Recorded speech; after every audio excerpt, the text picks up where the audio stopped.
Dixie and Kitty take out the guardian of Lake Orangutangle, a giant barrel of nightmare fuel named Belcha. Bound to this section of the northern Cremasphere for the time being, the two head north, deep into the woods of Kremwood Forest. This is part 7 of Overthinking Donkey Kong Country 3.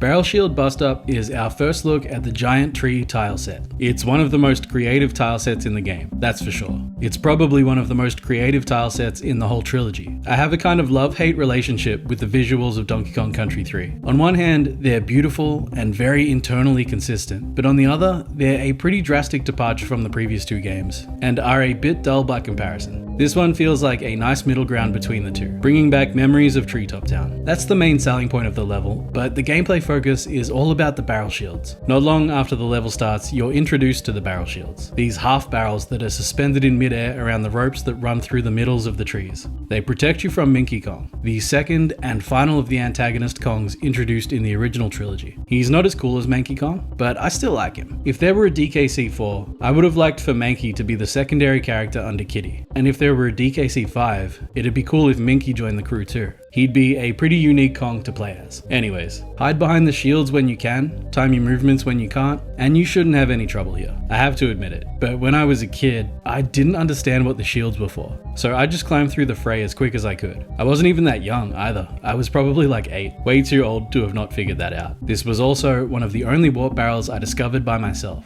Aside from Minky, it's the first appearance of Nid. Fun fact, the boss of this area is a giant spider named Arik. Nid, Arik, Arachnid. Nid can't hurt you. He's more of this game's version of the bouncing tires. Stand on him and he'll jump up. There's some sneaks, buzzes, and a coin as always, and that's it. Not a lot in the way of enemies. There are barrels and saws and various other things littered about the background. I always thought these trees were hollowed out to be lived in, but it's more likely that they are being cut down. There's no evidence they were used for habitation, so we can pretty much close the book on that idea. One of the boxes in the background has T written on it. I don't know what to make of that. Might not seem like a lot now, but like the mills in Lake Orangutangle, the forest is just one piece of a much larger picture.